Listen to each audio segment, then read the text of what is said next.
Grâce à la signature de l'avenant 7, les masseurs kinésithérapeutes ont désormais la possibilité de prescrire des renouvellements d'ordonnances sous certaines conditions. Voyons dans cette vidéo le processus pour faire ce type de renouvellement. Le professionnel de santé peut adapter et renouveler uniquement des prescriptions médicales initiales. C'est uniquement dans le cadre d'un renouvellement et sauf indication contraire du médecin. Celui-ci est possible dans les 12 mois suivant la date de rédaction de l'ordonnance initiale. Cela peut concerner toutes les ordonnances, quantitatives ou non. La date de réalisation des séances liées au renouvellement peut toutefois dépasser la date anniversaire de cette ordonnance. Le médecin prescripteur doit être informé du renouvellement et de l'adaptation des soins. Le masseur kinésithérapeute va pouvoir adapter le nombre de séances à renouveler et le type de séance à effectuer. Le bilan de diagnostic kinésithérapique ne doit pas être facturé, sauf si le renouvellement des séances tombe à échéance d'une refacturation de bilan, c'est-à-dire toutes les 50 séances ou toutes les 20 séances en fonction de la pathologie du patient. En revanche, si le masseur kinésithérapeute adapte la prescription en modifiant le type de rééducation effectuée, il pourra faire et facturer son bilan. Comment rédiger la nouvelle ordonnance? Le kinésithérapeute doit inscrire sur l'ordonnance originale son identification complète, son nom, son prénom et son numéro ADELI, la mention « renouvellement masseur kinésithérapeute », la durée du renouvellement et le nombre de séances, le type de séance en cas d'adaptation par le kiné, et la date et la signature du renouvellement.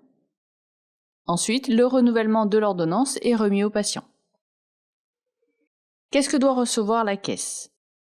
La copie de la prescription renouvelée doit être transmise via SCORE. Le professionnel de santé doit conserver l'ordonnance 33 mois dans le dossier du patient. Ensuite, pour facturer les séances renouvelées, le masseur kiné doit renseigner le numéro prescripteur spécifique identifié par le numéro 29 1 99 11 23. Le seuil des séances de massokinésithérapie, c'est-à-dire les 14 pathologies du référentiel, reste applicable. Au-delà du nombre maximal de séances remboursées, un accord préalable du service médical est nécessaire à la poursuite de la prise en charge du traitement. Prenons un exemple. Je prends en charge ma patiente, Madame Demo Nathalie, pour de la rééducation neurologique en lien avec la coordination. Quand elle est venue la première fois au cabinet, elle avait une ordonnance du mois d'août 2023. Elle a eu des séances de rééducation, mais ma patiente a du mal à retrouver son équilibre et son tonus musculaire, donc j'estime qu'il lui faut d'autres séances. Dans cette situation, je vais pouvoir faire un renouvellement, car son ordonnance a moins d'1 an. Je vais apporter des modifications à la prescription d'origine, ce sera une rééducation plus complète sur toute ou partie du tronc. Dans ce cas de figure, je peux faire le bilan et le facturer car il y a une modification de la prescription initiale et j'en informerai le médecin prescripteur.